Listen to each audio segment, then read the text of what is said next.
So let's get into some quarterback competitions getting underway around the league. Starting in Cleveland, that room is packed this offseason. Lots of competition. Shedeur Sanders was on FanDuel TV's Up and Adams, and he says everyone's getting along just fine. Like, everybody's cool in the room, man. Yeah. You know, outside the room, people try to put us against each other, but like inside the room, like we know we won. Okay, so everybody's cool. That's Sanders, Flacco, Dylan Gabriel, Kenny Pickett. Adam, what can you tell us about how Cleveland's managing this crowded QB room?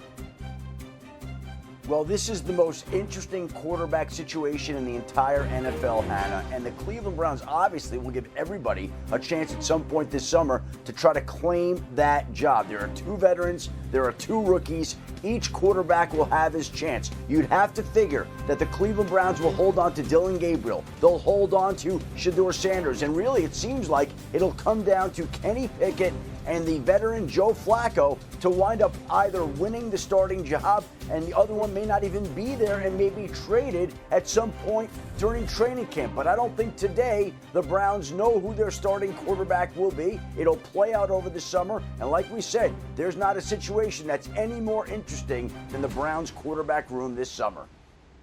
Yeah, and I would add, Joe Flacco was a free agent and had other opportunities. And Kevin Stefanski, who had great relationship with Flacco 2 years ago, was part of the key reason that Flacco chose to come back to Cleveland. He would have an opportunity not only to start, but would obviously be a part of that quarterback's room, which does feel like Kenny Pickett might be the odd man out if they do keep the 2 rookies. I'll say this about Shedeur Sanders because I'm on the morning show Get Up, and I know Greeny's big. I'm like, hey, there's a chance he can win this job. There is a chance he can win this job.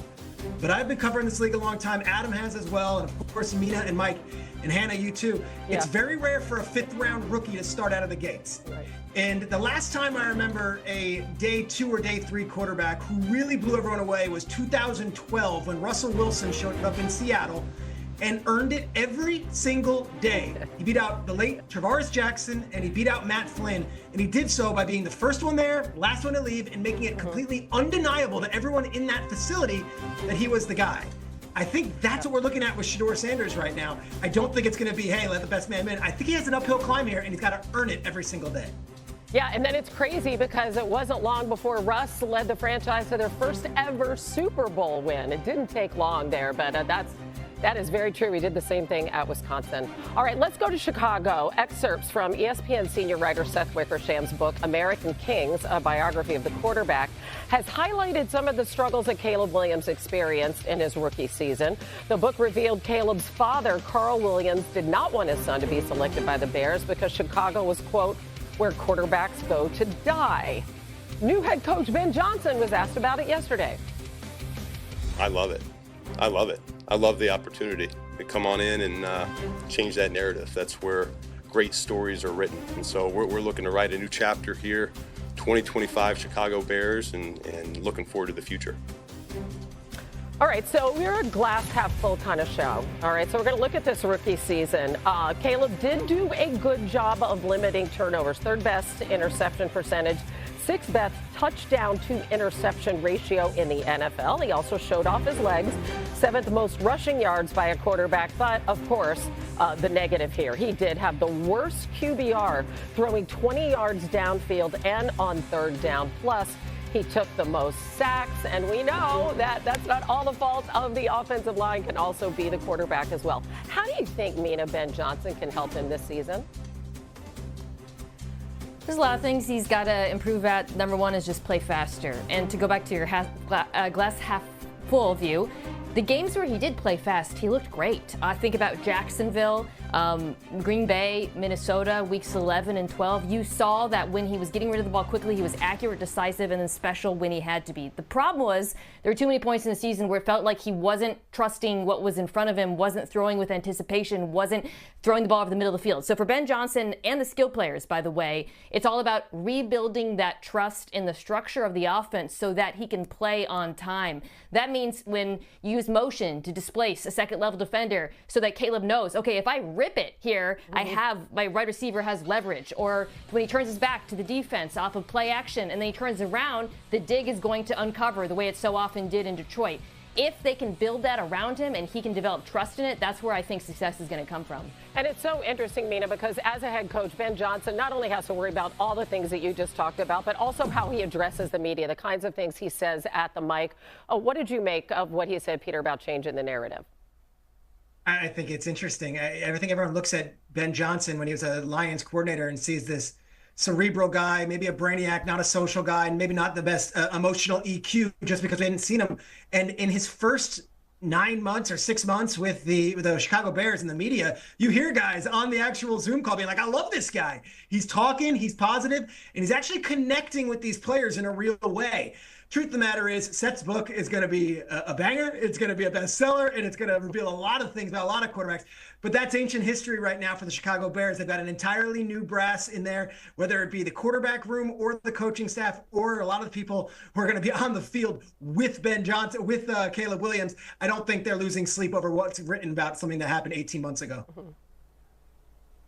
Well, Peter, wasn't that one of the questions about Ben Johnson, right? How he would lead, how he would talk to people. And then they played the video of him walking into the Bears training facility for the very first time, and it looked like he was born for that moment. It looked like he was a natural at commanding the room. He was very different than I think a lot of people expected, and way different than the perception that existed of him on the outside world. And he's continued to act just like that, and he is the reason that the Bears are excited about this season, because they brought him in there to help turn Caleb Williams into the type of talent that he is. With the #1 overall pick, they took him, and they believe Ben Johnson's capable of elevating his play. And if we look at the quarterback gurus that have been brought in across the league to work with quarterbacks, they've typically elevated their level of play. If he can do that, then the Bears finally could have a quarterback who could throw for 4,000 yards in a season. How many times have we heard about that? They've rebuilt the offensive line. They've added more weapons.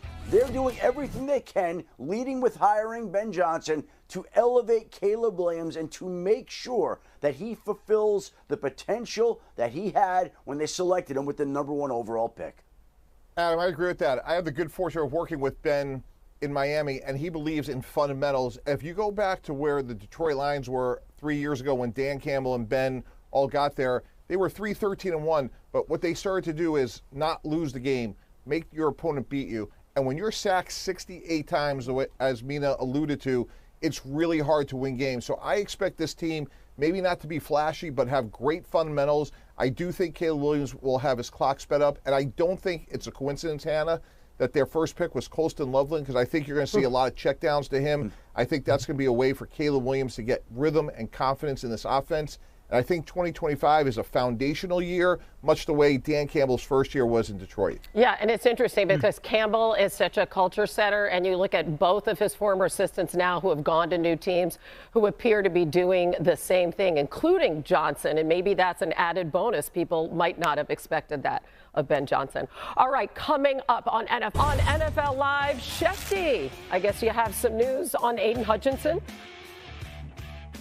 Well, he told reporters today, Hannah, he's been fully cleared for football activities. We all saw the horrific injury he suffered last year. The Lions defense never seemed to recover without him. But if the season were ready to go today, Aiden Hutchinson would be able to play. So he's